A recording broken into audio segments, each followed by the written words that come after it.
Yes. Good evening and welcome to the session on the National Education Policy 2020. Thank you all for taking out time and being here today. This is Suman Miglani and it is my privilege to introduce my colleagues Ms. Manu Sethi, Ms. Chitra Arora and Ms. Ginny Goyal, who will also be hosting the session along with me. So before we start, let me explain how you can talk to us during the webinar. If you have any questions during the presentation, you can write in chat box. Dear parents, the objective of this webinar is to throw some light on the National Education Policy 2020, and we are going to share few key points of NEP in today's webinar. Recently, the Union Cabinet has approved the new National Education Policy with an aim to introduce several changes in the Indian education system from school to college level. The NEP 2020 aims at making India a global knowledge superpower. Mahatma Gandhi has said, by education, I mean an all round drawing of the best in the child and man in body, mind, and spirit. Vision of this policy. This national education policy envisions an education system deeply rooted in Indian ethos, which has the capability to provide high quality education to all and thereby making India a global knowledge superpower. The policy imagines that the curriculum and pedagogy of our institutions must develop among the students a deep sense of respect towards fundamental duties and constitutional values and bonding with the country.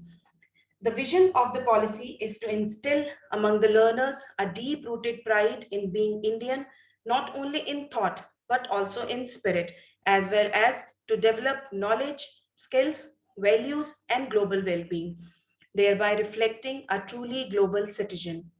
We want that through this education policy, children should be able to develop a sense of pride and respect for the country, and they should be responsible citizens who are able to balance themselves. The motto of the new policy is to educate, encourage, enlighten. नई शिक्षा नीति करे साकार, ज्ञान योग्यता और रोजगार. The NEP has altered the existing 10 plus 2 model. The school education system will now be organized in the 5 plus 3 plus 3 plus 4 format. As per this format, children will spend 5 years in the foundational stage, 3 years in the preparatory stage, next 3 years in the middle stage, and another 4 years in the secondary stage.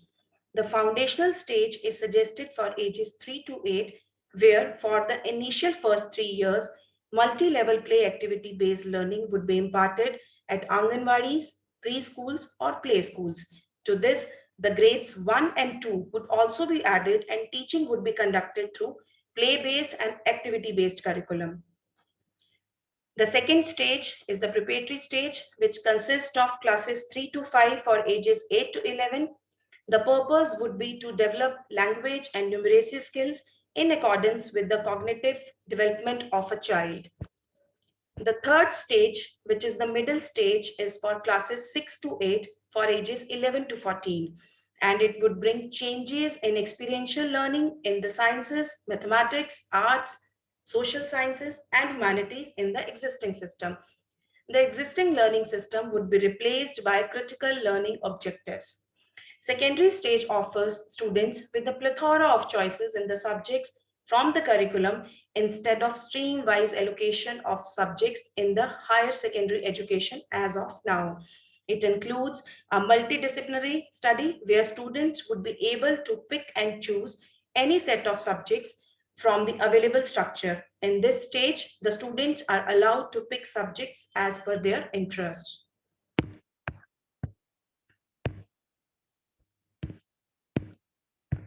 Coming to the key principles that NEP is having in it, which are very, very integral. The most important is respect for diversity as well as the local context in all curriculum, pedagogy, and policy, always keeping in mind that education is a simultaneous process. We know India is a vibrant country. We have so many states, so many religions. We are secular. We respect all. So our curriculum should also be a reflection of our basic ideology as Indians. Equity and inclusion, they are the cornerstone of all educational decisions to ensure that all students are able to flourish in the education system. Equity means that every child in the country should get good education. Inclusion means irrespective of the differences that a child may be having in understanding, the child should get the best education, and not only schools or parents, but the entire community is accountable for that. Substantial investment in a strong, vibrant public education system, as well as the encouragement and facilitation of true philanthropic private and community participation. Extensive use of technology in teaching and learning, removing language barriers, increasing access for Divyang students. These are the children who need extra care and different kind of care. In educational planning and management, technology is going to help us. It is going to be the glue that joins people and it builds up their thought process. To emphasize on conceptual understanding rather than rote learning and learning for exams, gone are the days when we would just believe that rote learning was the solution for all the educational pedagogies. We need to identify and recognize the unique talent that a child may possess. Critical and creative thinking to encourage logical decision making and innovation, continuous review of progress based on sustained research and regular assessment by educational experts. There is a clear emphasis on recognizing, identifying, and fostering the unique capabilities of each student by sensitizing teachers as well as parents to promote each student's holistic development in both academic and non-academic spheres. Now, I would like to request Ms. Manu Sethi to continue the presentation. Thank you. Let us take a look on salient features of stages in school. First one is the foundational stage. This stage lasts for 5 years, that is 3 to 8 years. It includes play-based learning, pedagogy of early childhood care and education, focus on good behavior, courtesy, ethics, personal and public hygiene, focus on teamwork and cooperation. Next stage is the preparatory stage, which includes gradual transition from play-based learning to more formal classroom learning, interactive teaching learning, introduction of subjects including physical education, art, language, science, and mathematics, emphasis on reading, writing, and speaking. The third stage is the middle stage, which includes subject-oriented pedagogical and curricular methodology, subject teachers for learning, discussion of the more abstract concepts in each subject across the science, maths, arts, social science, and humanities. The next stage is the high school stage, 4 years of multidisciplinary study, greater depth, greater critical thinking, greater attention to life aspirations, greater flexibility and student choice, exposure to more subjects and enable greater flexibility, more frequent assessment of different modules. Next slide shows about the Index of National Education Policy, that is 2020. For example, if you want to know more about early childhood care education, it will be from page number 1.1 to 1.9. Foundational literacy and numeracy is given on page number 2.1 to 2.9, and so on. Next slide talks about multilingualism and power of language learning. Medium of instruction up till grade 5 and preferably till grade 8 and beyond will be home language, mother tongue, or a local language. The Languages of India, a fun project, will be taken by every student. 3 languages to be taught will be decided by a state or a union territory. All classical languages will be widely available in schools as options. Let us now see how appropriate brain development through play-based, that is early childhood education, ECE. Learning in formative years develop curiosity, logical thinking and problem solving, teamwork and collaboration, ethics, relationship with nature, etiquettes, behavior, and emotional development. We can see in next slide the difference between the temporal lobes with and without quality early education. To clarify, temporal lobes are the second largest lobes in our brain, which are associated with auditory information, memory, and emotion. Thank you. I request Ms. Chitra ma'am to carry on with the remaining presentation. Year-long course during grades 6 to 8. Survey and hands-on experience of sampling of important vocational crafts such as carpentry, electric work, metal work, gardening, pottery making, etc., to be decided by states and local communities and to be mapped by local skilling needs. Emphasis on vocational education. 10-day bagless period during grades 6 to 8 for students to intern with local vocational experts such as carpenters, gardeners, potters, artists, etc. Internship opportunities to learn vocational subjects throughout grades 6 to 12. Vocational courses through online mode. Periodic exposure to activities outside school through like meeting local artists and craftsmen. Vocational courses to be offered through open and distance learning mode. By 2025, at least 50% of learners shall have exposure to vocational education. Now, what is vocational education? Vocational education is education that prepares people to work as a technician or to take up employment in a skilled craft or trade as a tradesperson. Vocational education is sometimes referred to as career and technical education. Now, encouraging 21st century skills in the classroom. Digital literacy, collaboration, communication, critical thinking, creativity, health and fitness, social responsibility, ethics, scientific temper, problem solving. Health education. Basic training in health including preventive health, mental health and well-being, nutrition, personal and public hygiene and first aid. Detrimental and damaging effects of alcohol, tobacco, and other drugs.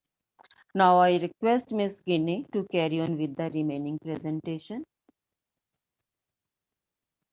This slide will focus on the use of technology in education under NEP. Teaching, learning, and assessment. Technology is a very important tool while imparting education to the students as per today's tech-savvy time.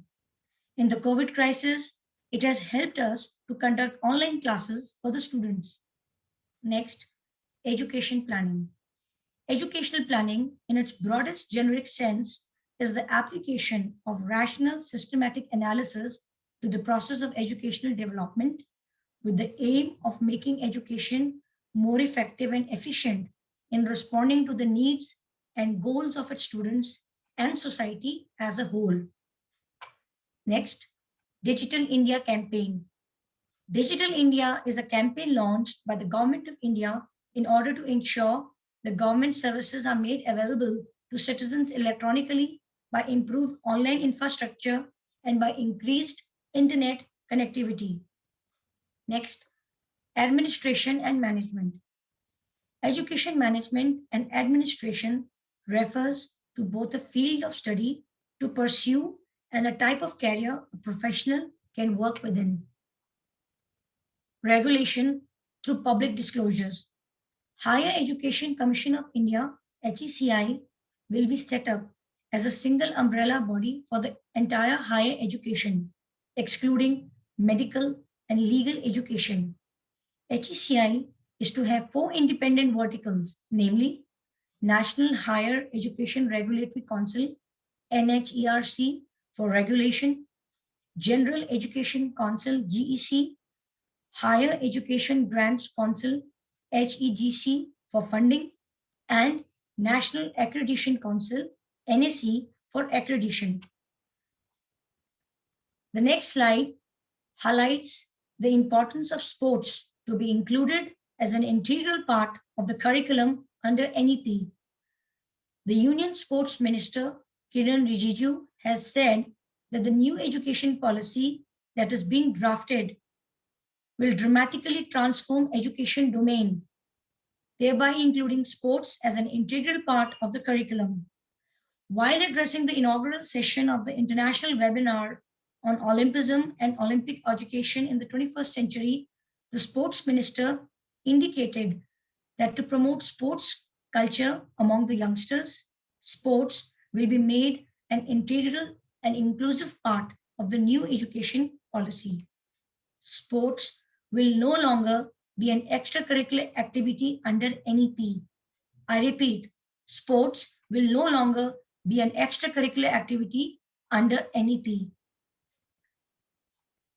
This slide emphasizes on a flow chart related to flexible learning as covered under NEP, whereby students will have an option to exit after their very first year of graduation, in which a certificate will be awarded to them. Also, they have a choice to exit after the second year, in which an advanced diploma degree will be awarded to them. They can also exit after the third year of the course, in which a bachelor's degree will be awarded to them. And if they exit after the fourth year, then a multidisciplinary degree, a bachelor's degree, will be awarded to them. Now, the next slide throws light on the difference between the existing academic structure and the new academic structure. The very first point of difference is streams. In the existing academic structure, there are 3 streams which a student can choose from, namely science, commerce, and arts. Whereas in the new academic structure, no hard separation of streams is available. In fact, a student can choose his stream according to his or her interest or desire. The next point of difference is pedagogical structure.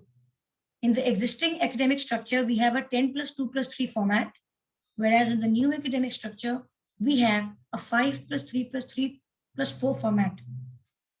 The next point of difference is board exams. Based on the existing academic structure, the students, on the basis of memorizing facts, can give the paper or are giving the paper once a year. Whereas in the new academic structure, based on core competences, the students will be allowed to take the exam twice a year. The next point of difference is award of degree. In the existing academic structure, after completion of 3 or 4 years, the degree is provided to the students. Whereas in the new academic structure, multiple exit options with certificate after 1 year and diploma after 2 years is available. The next point of difference is vocational education. In the existing academic structure, no vocational education is imparted to the students, whereas in the new academic structure, vocational education will be imparted to the students from class 6th onwards, along with internships. The second last point of difference is mark sheet scoring. In the existing academic structure, students get marks on the basis of the performance in the exam, whereas in the new academic structure, students will be graded on the basis of 360-degree performance evaluation. And the last point of difference is the entrance test. In the existing academic structure, multiple entrance test is being conducted, whereas in the new academic structure, single entrance test will be conducted. Coming to the last slide, which focuses on the expectations from the schools, which are as below. They will be focused on core essentials or learning outcomes. They will be focused on foundational skills in lower grades, mapping curriculum across grades and subjects with the defined LOs, learning outcomes.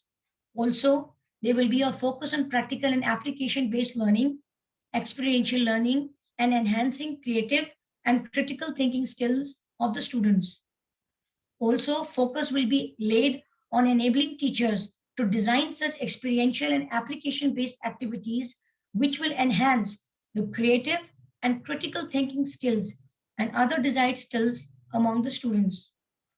Also, stress will be laid on the importance of foundational skills of literacy and numeracy, whereby there will be a drastic transformation in the teaching strategies, or there will be adoption of innovative teaching strategies to develop, strengthen, and achieve these foundational skills by grade 3. Focus will also be emphasized at an early age on reading, writing, and learning of basic mathematical concepts. Next, there will also be changes incorporated in classroom teaching in alignment with the NEP 2020, whereby adoption of learning outcomes and their linking with the defined LOs will be done. Also, adoption of experiential learning pedagogies to achieve the defined LOs. Also, there will be integration of subjects and technology to create a holistic learning experience for the students.